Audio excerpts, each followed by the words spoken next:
Tonight, new Boeing 737 to bring in more tourists, e-payments of welfare assistance for maritime islanders, and wushu comes to an end. Good evening, you're watching Fiji Today.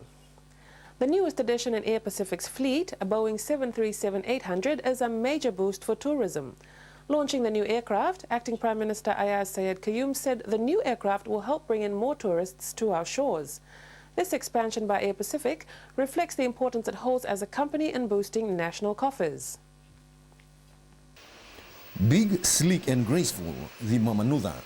A new Boeing 737-800 graced the Nandi International Airport tarmac, promising much for the future. Her most important contribution will be in the tourism sector. Acting Prime Minister Ayaz Sayed Qayyum said, this new addition to the Air Pacific fleet positions the company as a modern aircraft national carrier for the 21st century. It must be recognized that Air Pacific is really the lifeline to tourism in Fiji. Fiji now, 31% if not more of its GDP comes through tourism. It is therefore imperative that we ensure that all the different facets within the tourism sector are working well.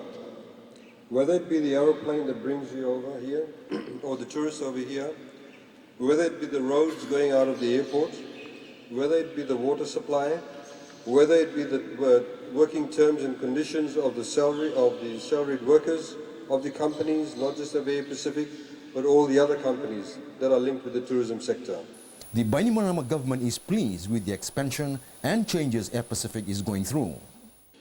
The Bainimarama government is extremely supportive of the changes that are taking place because we have a long-term view, a long-term vision as to how Fiji needs to position itself.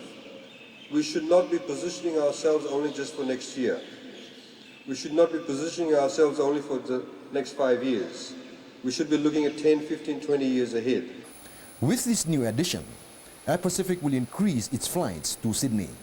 This 737 is going to allow us to better serve Australia, which is one of our key visitor markets. And let me talk a little bit about some of those facts.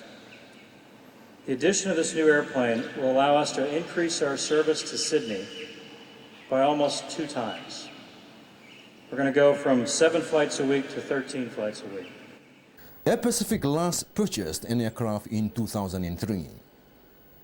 Family assistance clients in most rural and maritime areas will be able to collect their allowances electronically through Westpac Handycards by January 2012.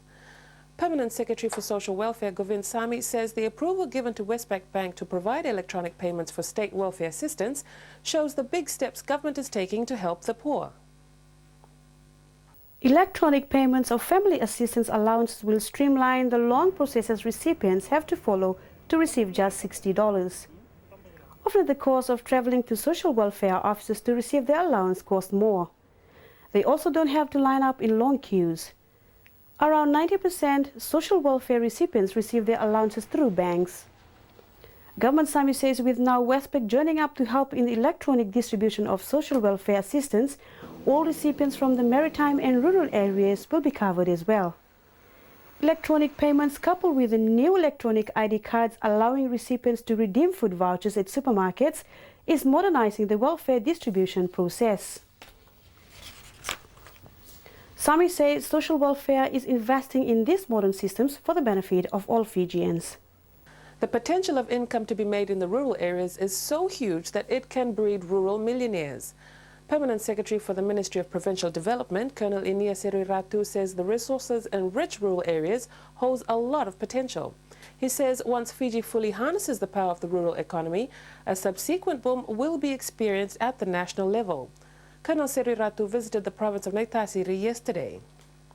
There's a lot of potential in rural Fiji, and our rural communities have a lot to contribute towards economic growth and sustainability as well. Of course, we have to work together in partnership. Government has to create the environment with the provision of infrastructure and utilities, and at the same time get the people organized as well. We have an abundance of resources, but we need to convert those resources into dollars, and that is why such visits is so important, so that we can get the people organized and be more involved in development activities. Colonel Seriratu adds, in order to implement these changes, there should be a change in our mindset. Progress is impossible without change, and we need to change the way we think. We need to change the way we see things. We can change the negative situations into very positive